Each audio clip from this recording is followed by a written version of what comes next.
जी का नाम किस किस ने सुना है? नारद जी पिछले जन्म में कौन थे जानते हैं? नारद जी पिछले जन्म में दासी के बेटा थे। इनकी माँ घर में जा जा के काम धाम करती थी, बर्तन कपड़े पोंछा झाड़ू। तो जब माँ जाती तो नारद जी भी छोटे बच्चे थे, माँ के पीछे पीछे चले गए। एक गांव में इनकी माँ की पक्की नौकरी लग गई, एक पंडित जी के घर झाड़ू पोंछा करने की। कोई पंडित जी थे, उनको काम वाली बाई की जरूरत थी। तो नारद जी की माँ, ये नारद जी के पिछले जन्म की कथा है। उस समय नारद जी नहीं थे, एक सामान्य से बच्चे थे। तो इनकी माँ पंडित जी के घर झाड़ू पोंछा करने लग गई। उसी समय क्या हुआ कि पंडित जी के यहाँ 4 महीने के लिए कुछ संत लोग आए। चतुर्मास बारिश में संत लोग कहीं आते जाते नहीं है, तो एक जगह वो चतुर्मास करते हैं। तो संयोग से उन पंडित जी के घर चतुर्मास संतों ने किया। तो पंडित जी ने संतों की खूब सेवा की। तो पंडित जी के यहाँ काम वाली बाई के रूप में नारद जी की माता थी। तो संतों की थाली धुलना, संतों की जो सेवा थी, नारद जी की माता करने लग गई। अच्छा, नारद जी उस समय क्या थे? छोटे से बालक। तो ये भी सत्संग करते, इनको अच्छा लगता। छोटे बालक थे, संत लोग खा पी के लेट जाएं तो ये जाके पांव दबाने लग जाएं। तो संतों की नजर पड़ी, तो संतों ने इस बालक को अपने पास बिठाया। ए बालक, यहाँ आओ, क्या नाम है तुम्हारा? नारद जी ने अपना नाम बताया। कहा कि तुम क्या करते हो, कुछ पढ़ते हो? नारद जी बोले, माँ काम करती हैं, मैं कुछ पढ़ता नहीं हूँ, आप कृपा करो तो मैं कुछ पढ़ लिख जाऊं। संतों ने कहा तो मैं पढ़ाऊंगा, पढ़ोगे? हाँ हाँ पढ़ूंगा। तो संतों ने क्या किया, नारद जी को एक मंत्र दे दिया। बोले अभी तुम इस मंत्र का जाप करो और सेवा करो। अब नारद जी छोटे से बालक हैं, वो सेवा कर रहे हैं। सेवा कभी संतों के कपड़े लाकर दे देते हैं, छोटे हैं तो उनके हिसाब का छोटा मोटा काम। बाकी समय वो कथा सुनते हैं, सत्संग करते हैं, और संत लोग कीर्तन करें तो कीर्तन करते हैं। अब 4 महीने पूरे हो गए, संत लोग जाने लग गए। तो नारद जी बोले, साधु जी हमें भी संग संग ले चलो। संत जी बोले, चलो तुम भी साधु बन जाना। जैसे ही नारद जी संग जाने लगे तो नारद जी की माता रोते रोते आई। महाराज, मेरा बालक एक ही मेरा बेटा है, मेरे पति तो है नहीं, यही मेरा बुढ़ापे का सहारा है, इसे ना ले जाओ। तब नारद जी को रोका संतों ने कि तेरा धर्म है पुत्र, माँ की सेवा करना, तू माँ की सेवा कर। अब नारद जी जो मंत्र संतों ने दिया उसी का जाप किया, भगवान के ध्यान की विधि बताई, कैसे ध्यान करना, ध्यान करते और माँ की सेवा करते। एक दिन क्या हुआ, नारद जी की माँ को सांप ने डस लिया और माँ की हो गई मृत्यु। जब माँ मरी तो नारद जी ने माँ का अंतिम संस्कार किया, जो बन पड़ा माँ के लिए कार्य किए, और अब तो बिल्कुल फ्री हो गए वो सब जिम्मेदारियों से, और जंगल चले गए। एक पेड़ के नीचे बैठकर संतों का दिया मंत्र याद है, वही गुरु मंत्र का जाप कर रहे हैं। और जब मंत्र का जाप किया, जाप किया, जाप किया, जाप किया, तो लड़कपन बीत गया, जवानी आई। जवानी में भी चिंतन केवल भगवान का है। जंगल में अकेले कंदमूल फल खाते हैं और पूरी जवानी भगवान के चिंतन में, पूरी जवानी और पूरा बुढ़ापा। एक दिन नारद जी रोने लग गए, हे प्रभु, मैंने आज तक तो तुम्हें देखा नहीं, और मेरी पूरी जवानी बुढ़ापा बीत गया, अब मौत का समय है, क्या मुझे आपके दर्शन नहीं होंगे? ये कौन रो रहा है? नारद जी। क्या आपके दर्शन नहीं होंगे? क्या आपके दर्शन के बिना प्राण निकल जाएंगे? तभी क्या हुआ कि जैसे बारिश में बिजली नहीं आकाश में कड़कती, और बिजली चमकती और चमक के पूरे आकाश में प्रकाश, जरा 1 सेकंड में प्रकाश हुआ और फिर गायब, फिर अंधेरा।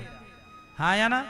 ऐसे इतनी देर के लिए नारद जी के सामने भगवान प्रकट हो गए, और प्रकट हुए जैसे बिजली चमकी और गायब, ऐसे भगवान आए, दर्शन दिए, गायब। अब नारद जी व्याकुल, प्रभु कहां चले गए, कहां चले गए? तब आकाशवाणी हुई, बालक इस शरीर से तुम मेरा दर्शन नहीं कर पाओगे। तो नारद जी ने कहा, जब नहीं कर पाऊंगा तो इतना भी दर्शन क्यों कराया?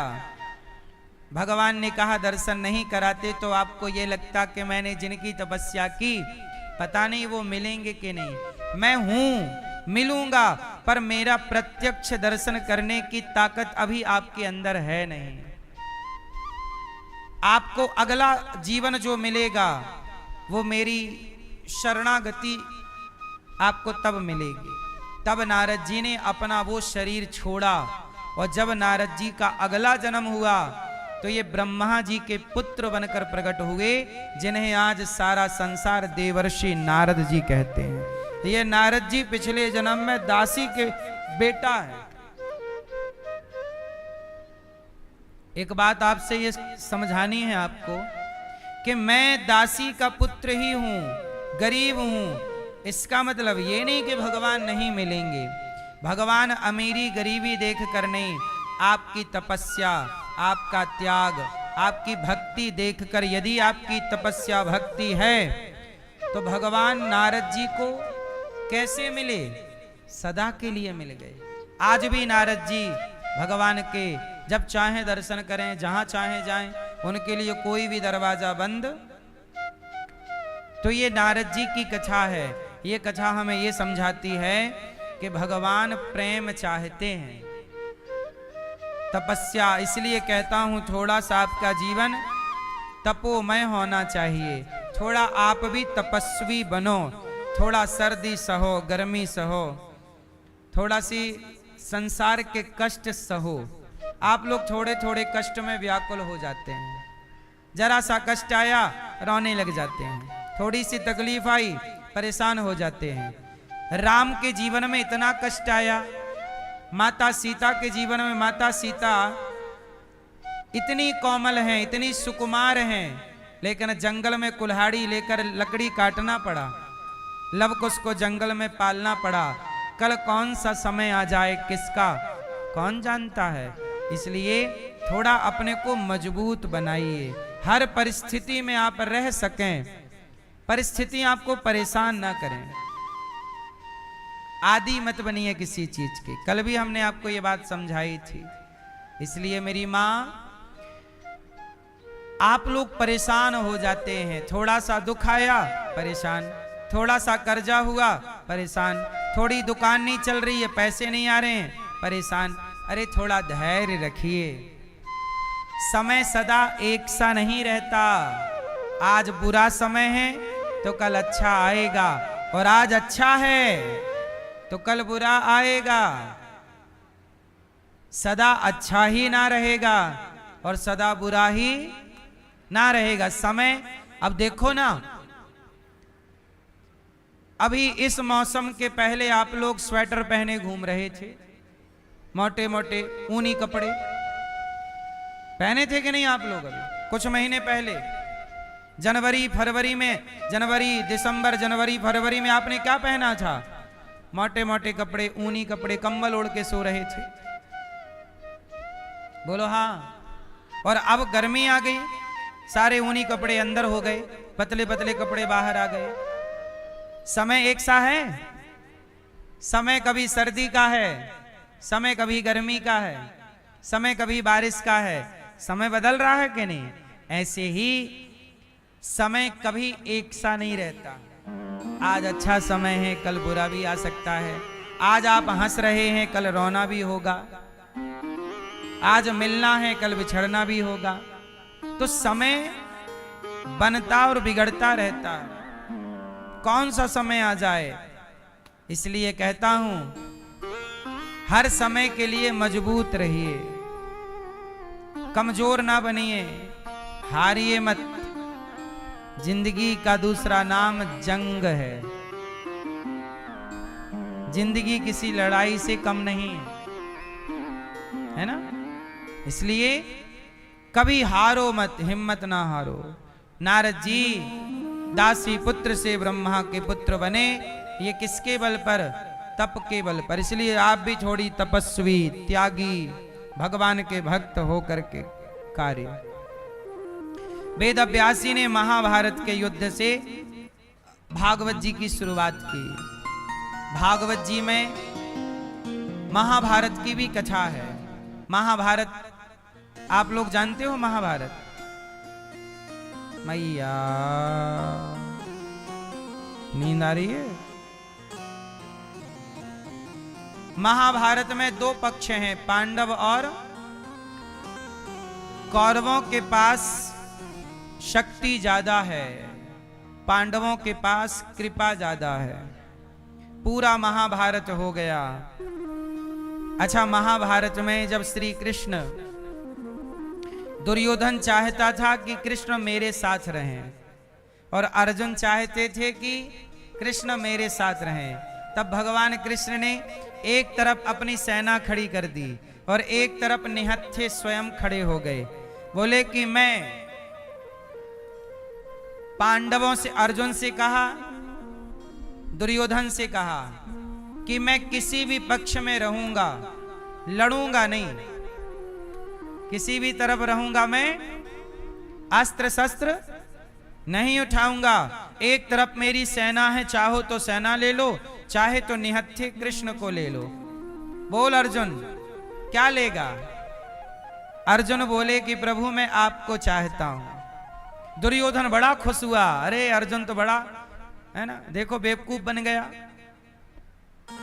निहत्थे कृष्ण को ले लिया। हाँ हाँ केशव ऐसा है, आप मुझे अपनी सेना ही दे दो, नारायणी सेना। चलो, दुर्योधन कृष्ण को नहीं चाहता था, कृष्ण की, दुर्योधन कृष्ण को नहीं चाहता, कृष्ण से चाहता है। और अर्जुन कृष्ण को चाहते हैं, कृष्ण से नहीं चाहते। समझ में आई? क्यों? अर्जुन किसे चाहते हैं? जोर से, श्री कृष्ण को। और दुर्योधन किसे चाहता है? कृष्ण से, कृष्ण से सेना। और अर्जुन कृष्ण को, हमें कोई सेना बहना।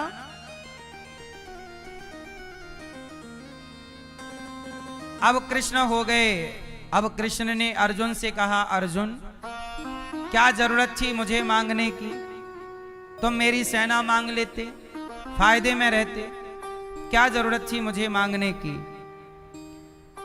अर्जुन बोले कि प्रभु मुझे सेना भी नहीं चाहिए और जीत भी नहीं चाहिए, मुझे तो सिर्फ आप चाहिए। इस युद्ध के बहाने कम से कम आपके साथ रहने का मौका तो मिलेगा मुझे आप चाहिए। मैं जीत जाऊं इसलिए नहीं लड़ता, मैं क्या करूंगा जीत कर? आपकी मर्जी, मैं आपके पीछे हूं। अब जो आपकी मर्जी हो, जिताना हराना। अर्जुन सारे महाभारत में किसके पीछे रहे? अर्जुन के आगे कौन है? युद्ध में रथ के ऊपर आगे कौन है और पीछे कौन है? अर्जुन। बस आप भी अपने जीवन में अपने से आगे भगवान को रख दो और आप हो जाओ भगवान से पीछे। दुर्योधन बोला कि अर्जुन छाछ छाछ तुम्हें मिली, मक्खन मक्खन मैंने ले लिया। अर्थात सेना रूपी मक्खन मेरे पास और निहत्थे कृष्ण रूपी छाछ अर्जुन तुम्हारे पास। दुर्योधन बोला तुम्हारे हाथ छाछ लगी, मेरे हाथ क्या लगा? जोर से, मक्खन। तब अर्जुन मुस्कुराकर बोले दुर्योधन मक्खन भले तुम्हारे पास है पर माखन चोर तो मेरे ही पास है। तुम भले माखन रख लो पर माखन चोर अच्छा, महाभारत के युद्ध में भगवान ने पग पग में अर्जुन का साथ दिया, पांडवों की रक्षा की।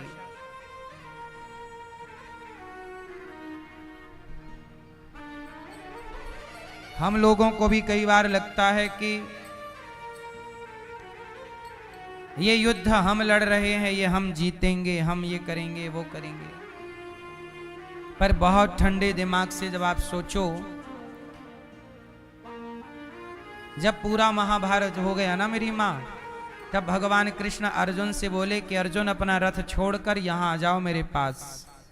और जैसे ही अर्जुन उतरे कि रथ में आग लग गई और रथ, एक जोरदार धमाका हुआ और पूरा रथ ब्लास्ट हो गया। अर्जुन बाण निकाले, प्रभु लगता है अभी भी मेरा कोई शत्रु जिंदा है। भगवान बोले अर्जुन, कोई भी आपका शत्रु जीवित नहीं है। तो प्रभु ये मेरा रथ जल कैसे गया, आग कैसे लगी? भगवान कृष्ण बोले कि अर्जुन, आपका रथ तो पहले दिन के युद्ध में ही जल गया था। आपके रथ तो पहले दिन के युद्ध में ही जल गया था। वो तो आपके रथ में मैं बैठा था, इसलिए आग में इतनी ताकत नहीं कि वो जहां मैं बैठा हूं उसे जला सके। क्योंकि अग्नि देवता भी तो भगवान के दास ही हैं। अग्नि भगवान का मुख ही तो है। अर्जुन का अहंकार समाप्त हुआ। अर्जुन को लग रहा था कि मैंने युद्ध जीता, मैंने उन्हें मारा, मैंने इतना बलवान हूं मैं। मैया जी,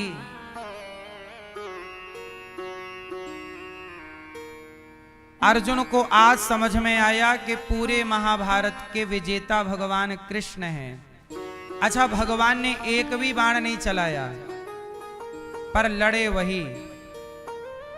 ना लड़ते हुए भी वही लड़ रहे हैं, ना करते हुए भी वही कर रहे हैं। इसलिए तो तुलसीदास जी ने कहा, बिनु पग चलहि सुनहि बिनु काना, कर बिनु कर्म करहि विधि नाना। भगवान बिना कान के सुनते हैं, बिना आंख के देखते हैं, बिना पांव के चलते हैं, बिना हाथ लगाए काम, ये भगवान है।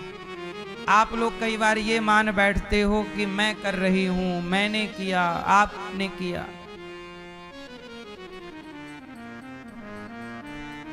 ये केवल गलतफहमी है जिसमें हम जीते रहते हैं। द्रौपदी के 5 पुत्रों को अश्वत्थामा ने मार डाला।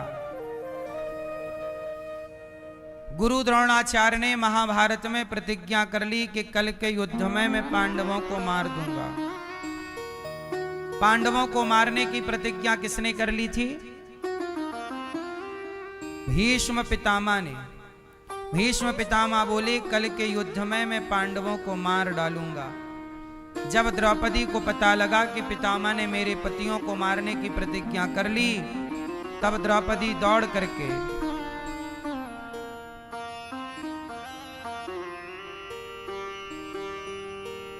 तो द्रौपदी को पता लगा कि मेरे पतियों को मारने के लिए पितामह ने प्रतिज्ञा ले ली। द्रौपदी दौड़ करके श्री कृष्ण के पास गई। प्रभु, आपने सुना मेरे पतियों की हत्या गुरु पितामह भीष्म करना चाहते हैं। भगवान ने कहा कि द्रौपदी चिंता ना करो। अच्छा, द्रौपदी को भगवान पर क्या था? भरोसा था।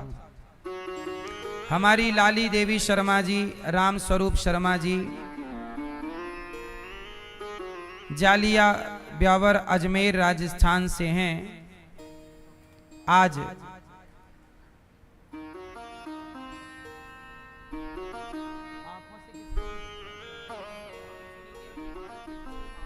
राम स्वरूप जी, लाली मैया को नहीं दिखता।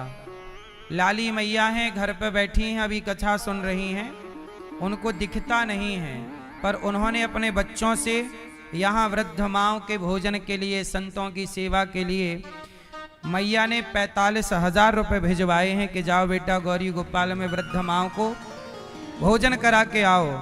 तो ये बच्चे आए हैं अपनी माता के लिए भोजन देने के लिए। देखो मैया नहीं आ सकती तो बच्चों के हाथ भिजवाया कि जाओ वृद्ध माओं के लिए, यहाँ की सेवाओं के लिए। आप भी गौरी गोपाल आश्रम की सेवाओं से अपने आप को जोड़िएगा जरूर, और आप भी इन सेवाओं से अपने आप को जोड़कर पवित्र कीजिएगा।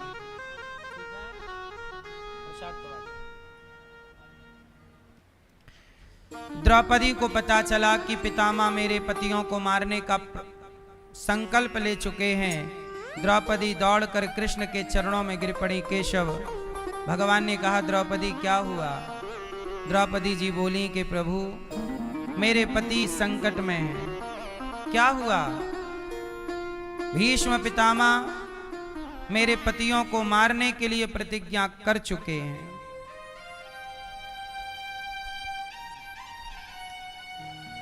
चलो अर्जुन से बात करते हैं, कल का युद्ध वही लड़ेगा तो कोई प्लानिंग तो होगी। अर्जुन के पास गए। अर्जुन अर्जुन जागो। अर्जुन सो रहे थे, रात का टाइम था। अर्जुन सो रहे, भगवान ने जगाया, अर्जुन जागो। अर्जुन ने कहा प्रभु क्या हुआ? अरे कल तुम्हें मारने के लिए भीष्म पितामह ने प्रतिज्ञा कर ली है, कल तुम्हें मार डालेंगे। अर्जुन बोले कन्हैया नींद बहुत आ रही, आओ आप भी सो जाओ, यहां सो चलो। कन्हैया बोले अर्जुन तुम्हें नींद आ रही है, कल तुम्हें मरना है। अर्जुन मुस्कुरा के बोले प्रभु जिस अर्जुन के लिए रात में आप जाग रहे हो, जिसकी चिंता आप कर रहे हो, उन्हें पितामह क्या मार सकते हैं? सो जाओ यहां। देखो जरा अर्जुन को भगवान पर कितना भरोसा है कि प्रभु जब आप हैं तो क्या आपके होते हुए हमें कोई छू सकता है? मेरी मां, भगवान पर भरोसा पूरा होना चाहिए। कैसा होना चाहिए? पूरा। हम लोग कई बार भरोसा कच्चा करते हैं, डगमगाता रहता है हम लोगों का भरोसा, विश्वास। पता नहीं भगवान है कि नहीं, सुनेंगे कि नहीं, देखेंगे कि नहीं। इस तरह की आप कंफ्यूजन में रहते हैं। मैया एक भरोसे एक बल, या तो भरोसा करो मत, और करो तो फिर पूरा करो। आप लोग परेशान इसलिए हैं कि भरोसा पूरा नहीं है, डगमगा जाता है आपका भरोसा। अर्जुन ने कहा प्रभु सो जाइए। भगवान ने कहा नहीं नहीं, कोई प्लानिंग करके कल की कर लो। भगवान अर्जुन बोले कि फिर आप करिए, हम क्या करें? कन्हैया बोले द्रौपदी अब तू ही अपने पतियों की रक्षा कर सकती है। द्रौपदी बोली कल का युद्ध मैं तो लड़ नहीं सकती ना, मैं कैसे कल का युद्ध लड़ूं और कैसे पतियों की रक्षा करूं? ये युद्ध के 9वें दिन की रात्रि की घटना है। भगवान कृष्ण बोले कैसा करो द्रौपदी, तुम लंबा घूंघट लो और मेरे साथ चलो। चलो अब भगवान द्रौपदी से लंबा घूंघट लिवाते हैं और भीष्म पितामह, जहां उनका कमरा था, पितामह का कक्ष, शिविर, वहां पहुंच गए। अब पितामह भीष्म के शिविर में बाहर भगवान खड़े हो गए और द्रौपदी से कहा तुम जाओ, लंबा घूंघट डाल लो और जाओ पितामह को प्रणाम करो। द्रौपदी गई। रात थी, पितामह ध्यान कर रहे थे, क्योंकि पितामह कोई सामान्य व्यक्ति तो है नहीं, द्यौ नाम के वसु हैं, ये भगवान के श्रेष्ठ भक्त हैं पितामह। नींद नहीं आ रही है, ध्यान में बैठे हैं। तभी द्रौपदी घूंघट डालकर गई, पितामह प्रणाम। पितामह भीष्म को लगा कि ये दुर्योधन की पत्नी आई है, तो आशीर्वाद दे दिया, अखंड सौभाग्यवती भव, सदा सुहागन रहो। और जैसे ही सुहागन का वरदान दिया, द्रौपदी ने घूंघट उठाया। पितामह, कल के युद्ध में आप मेरे पतियों को मारने की प्रतिज्ञा कर चुके हैं और आज मुझे सुहागन रहने का वरदान दे रहे हैं। जब आप ही मेरे पति को मार डालोगे तो मैं सुहागन कैसे रहूंगी? हे पितामह, अब आप बताइए कि मैं सुहागन रहूंगी कि आप मेरे पतियों की हत्या करेंगे? दोनों वचन आपके हैं। पांडवों को मार डालूंगा, ये वचन भी आपका है, और मुझे सुहागन रहने का वरदान, ये वचन भी आपका है। बताइए, इन दोनों वचनों में, दोनों वरदानों में कौन सा वचन आपका सत्य होगा? भीष्म पितामह समझ गए, द्रौपदी, ये योजना तुम्हारी नहीं हो सकती, इतना तुम नहीं सोच सकती हो। बताओ तुम्हारे संग कौन आया है? द्रौपदी ने कहा, पीछे जो आए हैं बाहर खड़े हैं। पितामह निकले तो द्रौपदी की चरण पादुका, चप्पल चरण पादुका भगवान कृष्ण उठा के छाती से चिपकाए ऐसे खड़े थे किनारे। पितामह बोले, प्रभु ये चरण पादुका किसकी है? भगवान बोले, द्रौपदी की। तो द्रौपदी की चरण पादुका ऐसे क्यों चिपकाया आपने? भगवान बोले कि आपके दरवाजे में इनकी चरण पादुका उतरी थी। कोई भी सैनिक निकलकर देख लेता तो कहता कि तुम्हारे कमरे में महिला के पांव चरण पादुका क्यों? तो आप पर कोई उंगली ना उठाए कि ये पांडवों से मिले हुए हैं, इसलिए मैंने चरण पादुका उठाई। और पितामह, भक्त की रक्षा के लिए चरण पादुका छाती से क्या माथे से लगाना पड़े तो मैं भक्त की पादुका माथे से लगाऊं। पितामह, क्या आप मेरे पांडवों को कल मार डालोगे? भीष्म पितामह रोने लग गए। कहा, केशव, जिन पांडवों के रक्षक आप हैं, जिनके लिए रात भर आप जाग रहे हो, क्या उन्हें ये भीष्म पितामह मार सकता है? प्रभु, कल मैं मारूंगा नहीं, कल मेरा अंतिम युद्ध है। और अगले 10वें दिन का जब युद्ध हुआ ना मेरी मां, भीष्म पितामह ने अर्जुन पर बाणों की बरसात कर दी। ऐसा लग रहा है कि अर्जुन को मार डालेंगे पितामह। तब भगवान कृष्ण ने प्रतिज्ञा ली थी कि मैं पूरे महाभारत में कोई अस्त्र शस्त्र नहीं उठाऊंगा। तब वहां पर रथ का पहिया पड़ा हुआ था, रथ का चक्का, पहिया उठा लिया भगवान कृष्ण ने। पितामह, यदि मेरे अर्जुन को एक बाण भी छू गया तो मार डालूंगा आपको। पितामह ने अपने हाथ से धनुष बाण छोड़ दिए। वाह प्रभु, आपने मेरी प्रतिज्ञा रखने के लिए आपने अपनी प्रतिज्ञा छोड़ दी, क्योंकि मैंने प्रतिज्ञा ली थी कि मैं आपको अस्त्र शस्त्र उठवाकर रहूंगा, और आपने चक्का उठाकर मेरी प्रतिज्ञा रख ली। और अर्जुन ने, अब पितामह ने बाण, धनुष बाण छोड़ दिया।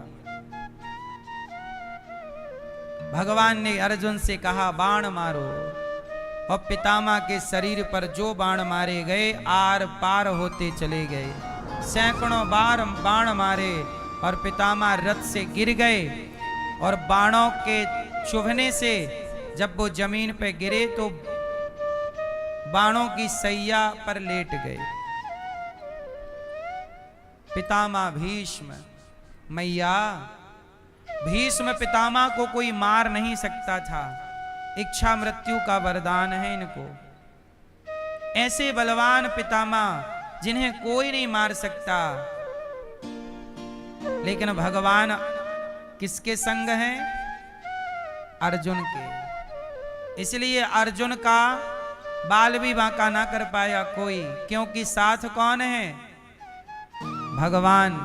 मैया, आप कितने भी कमजोर हो, लेकिन आपके साथ यदि भगवान है तो जीत आपकी ही होगी, क्योंकि आपके संग इसलिए पूरा भरोसा रखा करो। कभी ये मत कहा करो कि आप अकेले हैं, आपके साथ कोई नहीं है। कभी ऐसा होता ही नहीं कि हमारे साथ कोई रहे ना, सदा भगवान हमारे संग रहते हैं। अपने आप को सौंप दो बस, समर्पित हो जाओ बस।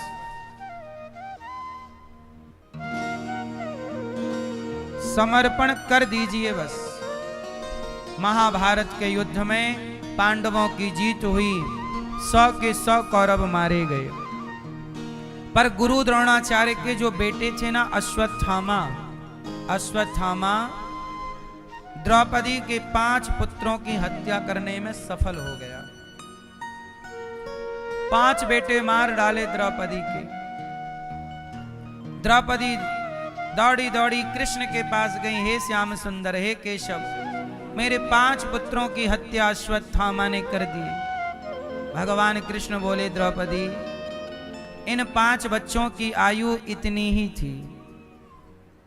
देखो, भगवान चाहते तो सबको जिंदा कर सकते थे, पर नहीं, पांडवों को मरने नहीं दिया। द्रौपदी के 5 पुत्र चले गए। कई बार किसी के जीवन के लिए किसी का जीवन जाता है। ईश्वर का बैलेंस ऐसा ही है। कई बार आप कहते हैं कि हम भगवान की इतनी पूजा करते हैं, इतना जप तप करते हैं, पर हमारे यहाँ पर ये क्यों हो गया, बच्चे की, पति की, किसी की ऐसी मृत्यु क्यों हो गई? हम तो भक्त थे, हमने तो कभी भगवान का कुछ नहीं बिगाड़ा। तो द्रौपदी ने कौन सा बिगाड़ा था? पर द्रौपदी के भी तो 5 पुत्रों की मृत्यु हुई कि नहीं? द्रौपदी के पुत्र तो गए, भगवान कृष्ण के सगे भांजे अभिमन्यु, सुभद्रा के पुत्र, उनकी भी मृत्यु हुई इसी महाभारत में, जो कि 20 साल का बालक था। ये मृत्यु लोक है मेरी मां, यहां सब लोग मरने के लिए ही आए हैं। कोई ऐसा ना रहा इस जगत में जिसे आकर के जाना ना पड़ा। हाँ, कोई जल्दी चला गया, थोड़ा देर से गया, गए सब। आया है सो जाएगा, राजा रंक फकीर, एक सिंहासन चढ़ चला, एक बंधा जंजीर। जाना सबको ही है।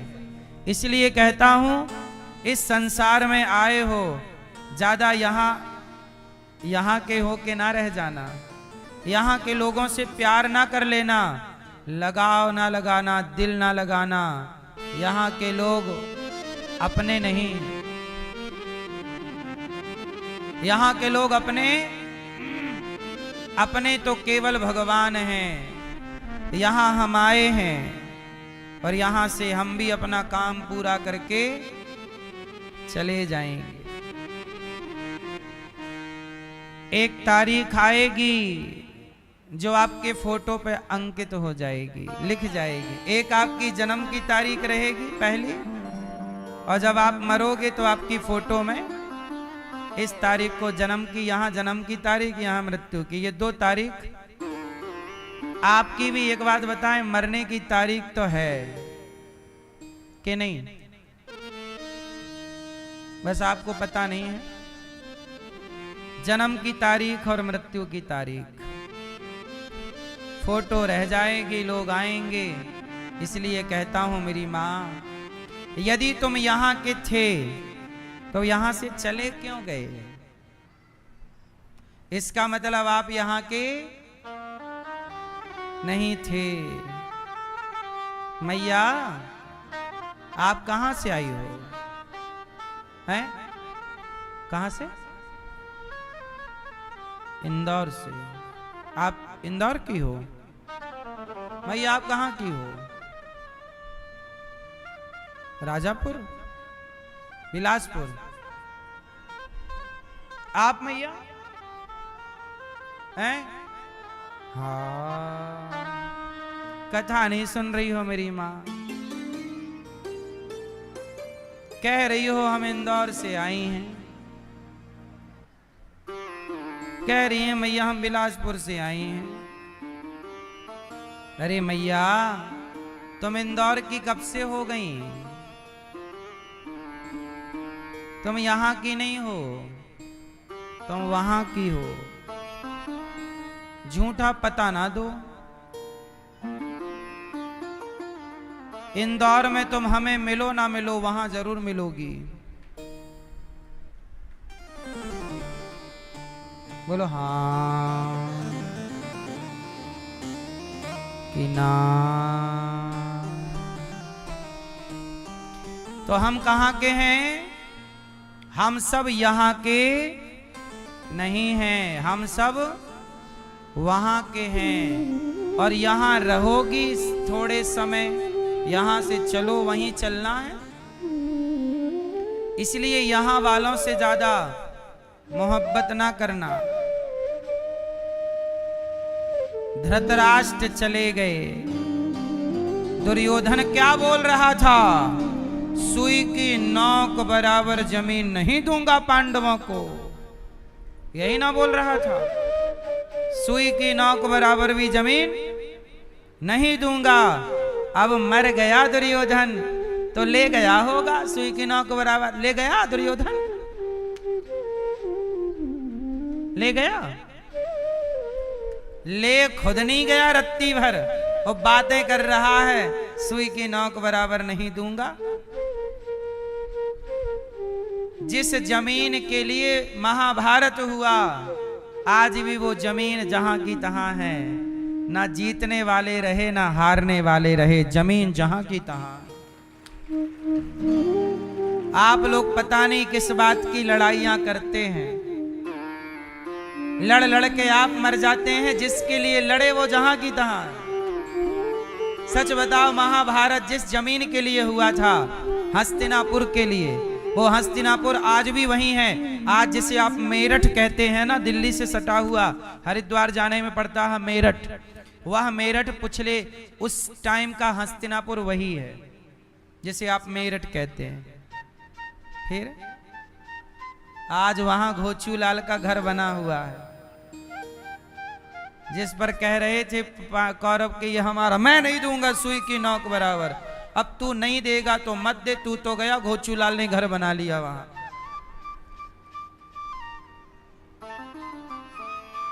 इसलिए मेरी मां, समझदारी नहीं है ये महाभारत। ये सिखाता है कि वो लड़े सो लड़े, तुम ना लड़ना।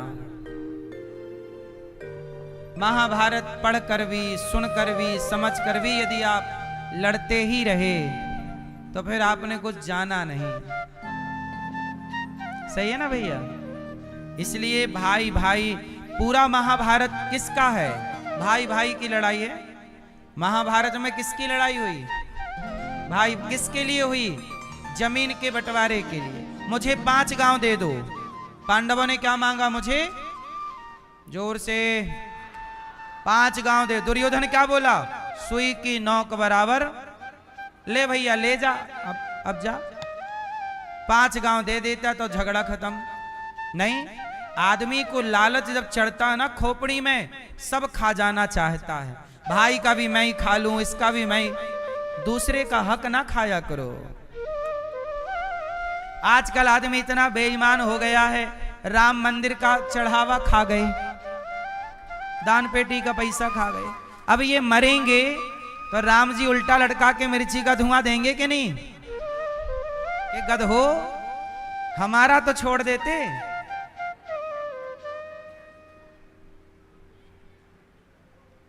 इतना बेईमान हो गया। डरता नहीं आजकल आदमी। वो ये नहीं डर रहा है कि हमें, अरे तुझे यहां के लोग नहीं देख रहे हैं, पर विधाता तो देख रहे हैं। लाख आंख से देख रहा है तुझे देखने वाला। सच की खेती कर ले चतुर नर, समय गुजरता जाता। मेरे मालिक की दुकान में सब लोगों का खाता। आज का आदमी डरता नहीं है। पता नहीं बेईमानी करने से बाज नहीं आता।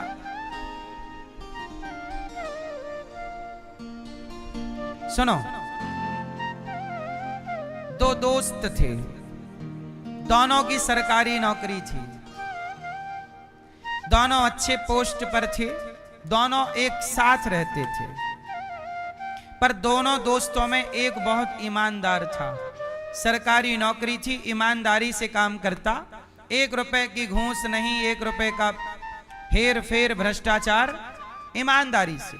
और जो उसका दूसरा दोस्त था, वो उसको लगा यार सरकारी नौकरी मिली है तो चलो पैसा मौका मिला है कमा, उसने भ्रष्टाचार शुरू किया। ये काम तब करूंगा जब 50,000 दोगे, लाख दोगे, ऐसे कर करके उसने खूब पैसे कमाए, बड़ा बंगला बनाया, बड़ी गाड़ी खरीदी।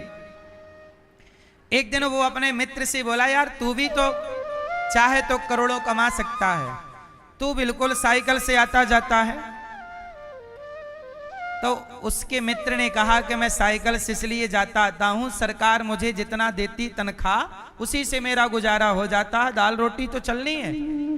बच्चे ठीक ठाक पढ़ रहे हैं, बच्चों को मैं संस्कार देता हूं कि बेटा पढ़ लिख के तुम अपना कमाना, मैं अपना कमा के तुम्हें पढ़ा रहा हूं, तुम अपना आगे करना। क्या करना है यार? तो उसका भ्रष्टाचारी दोस्त बोला, देख मेरा बंगला है, मेरी गाड़ी है, तू भी चाहे तो कमा सकता है भ्रष्टाचार करके, तू नहीं करता। साइकिल में चलने वाले दोस्त ने कहा कि मुझे सुकून की नींद आती है अच्छी, कोई बीमारी नहीं है भगवान की कृपा से, समय से ठीक ठीक भूख लगती है, खाता हूँ, ठीक ठीक सोता हूँ, पत्नी बहुत प्रेम करने वाली है, मेरा बेटा बड़ा आज्ञाकारी है, और क्या चाहिए? तू भी छोड़ दे ये बेईमानी करना, ये पैसा अच्छा नहीं होता। बेईमानी जो तू करता है लोग हंस के नहीं देते, लोग तुझे रो करके देते हैं, कर्जा काढ़ के देते हैं। तू जानता है कि ये काम सरकार की ओर से फ्री में होगा, पर तू पैसा लेता है तो बेईमानी करता है। दोस्त तू मत कर, ये बड़ा गलत पैसा है। यार तू मुझे क्या पाठ पढ़ाएगा, करने दे, सब कर रहे हैं। दोस्त समझा ही सकता था। अब ये भ्रष्टाचारी बेईमानी करके बड़ा घर, बड़ा सब कुछ बना लिया, 4-5 साल में ही बहुत बड़ा आदमी हो गया। लेकिन जब पैसा बेईमानी का घर में आता है ना, तो घर को अशांत कर देता है। अब इसकी पत्नी से न थोड़ी खटापटी होने लग गई। बेटा बड़ा हुआ, बोला पिताजी गाड़ी दिलवाओ, मना किया अभी तू बहुत बड़ा नहीं है, चल गाड़ी नहीं दिलाएंगे। तो पत्नी ने पक्ष लिया, नहीं क्यों नहीं दिलाओगे, सब लड़कों के पास गाड़ी है, दिलाओ दिलाओ, पीछे पड़ गई। अब इसने जो बेईमानी का पैसा कमाया उसी पैसे से बेटे को गाड़ी दिला दी। और जब गाड़ी दिलाई तो बेटे ने गाड़ी चलाई और चलाई तो एक्सीडेंट हो गया। ठीक से चलाई नहीं, शराब पीने वाला बेटा था, पी के चलाई, एक्सीडेंट हो गया, उसकी मृत्यु हो गई। जब बेटे की मृत्यु हुई, इसे सूचना मिली तो ये आवाक रह गया, रोता रोता हॉस्पिटल गया, बेटे का अंतिम दर्शन कर रहा है, बेटा हाथ से चला गया। पत्नी को बोला कि तूने गाड़ी दिलवाई थी। इस बात को लेके दोनों में बड़ी कहा सुनी हुई, दोनों में तलाक हो गया। आधी से ज्यादा संपत्ति पत्नी लेके चली गई, इसके हाथ में बेटा हाथ से चला गया, संपत्ति चली गई, पत्नी भी हाथ से चली गई। आपको क्या लगता है बेईमानी करके कमाओगे, सुखी रहोगे? कोई ना देखे तुम्हें, फिर भी विधाता देख रहा है। दुर्योधन भूल गया था कि हमें देखने वाला लाख आंख से देख रहा है। रावण भूल गया था कि उसे कोई देख रहा है, उसके पाप का घड़ा भर गया। आप लोग ना अंधे हो जाते हैं, आपको लगता है कि हमें तो कोई देख नहीं रहा है। किसका अंत नहीं हुआ ये बताइए, किसकी अति का?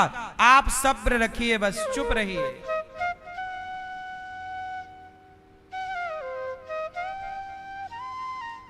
तुमने गलत किया है, तुम्हारे साथ गलत होगा।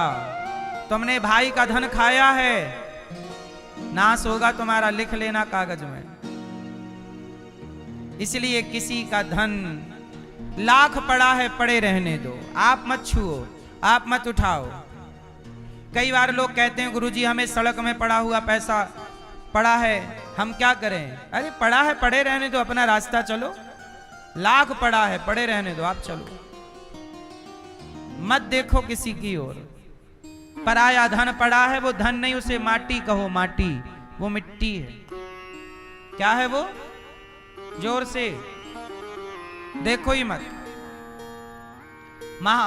भक्तमाल में राका वाका की कथा है। राका वाका नाम के भक्त थे, पति पत्नी है दोनों, दोनों कीर्तन करते, दोनों भजन करते, दोनों भगवान का चिंतन करते। बहुत गरीब थे, जंगल की लकड़ी काट के लाएं, बाजार में बेचें, जो पैसे मिल जाएं उसी से खाएं, और कोई साधु संत आए तो प्रेम से खिलाएं पिलाएं, मस्त जिंदगी जी रहे हैं। एक दिन भगवान से लक्ष्मी जी ने कहा कि जब आपका ये भक्त इतना बड़ा भक्त है और इतनी सेवा करते हैं, तो प्रभु आप इसे धन क्यों नहीं देते? भगवान बोले हमने तो खूब धन दिया, पर राका वाका लेते ही नहीं। तो अच्छा ऐसा करो कि राका जो पत्नी है ना, स्त्री थोड़ा धन के पीछे जल्दी आ जाएगी, इसलिए पहले से दो। तो क्या हुआ कि ये दोनों जंगल जा रहे थे, तो लक्ष्मी जी ने कहा मैं देती हूं इनको धन। तो रास्ते में ढेर सारा सोना बिखरा दिया लक्ष्मी जी ने। जिस रास्ते से ये जंगल जाते ना, राका और बांका, तो आगे आगे राका जा रहे थे, आगे आगे बांका थे, बांका जो थे आगे आगे थे। उन्होंने देखा कि धन पड़ा है, मतलब सोना। तो बांका को लगा कि मेरी पत्नी राका देखेगी तो कहीं उसके अंदर लालच ना जाग जाए, तो वो सोना जो पड़ा था ना, उसके ऊपर माटी डालने लग गए। क्या डालने लग गए? मिट्टी। और जब मिट्टी डाल ही रहे थे, तभी दूर से राका ने देख लिया। तो राका आई, अपने पति से कहा स्वामी क्या कर रहे हो? अरे कुछ नहीं, वो थोड़ा मिट्टी डाल रहा हूं। तो राका ने कहा कि स्वामी मिट्टी में मिट्टी क्यों डाल रहे हो? मतलब सोने में, वो सोने को सोना नहीं समझती, जो अपना नहीं है वो क्या है? मिट्टी को। मिट्टी में मिट्टी क्यों डाल रहे हो? ये बात सुनकर के बांका बहुत प्रसन्न हुए। अच्छा तुमने देख लिया कि यहाँ सोना? हाँ, दोनों पांव से, पांव के नीचे से, मतलब रास्ते में सोना पड़ा है, वो पांव से रौंदते हुए सोने को आगे चले गए और जंगल की लकड़ी समेटने लग गए। और जो लकड़ी मेहनत से समेटी, बाजार में बेची, जो पैसा मिला उससे दाल रोटी खरीदी, संतों का भोग लगाया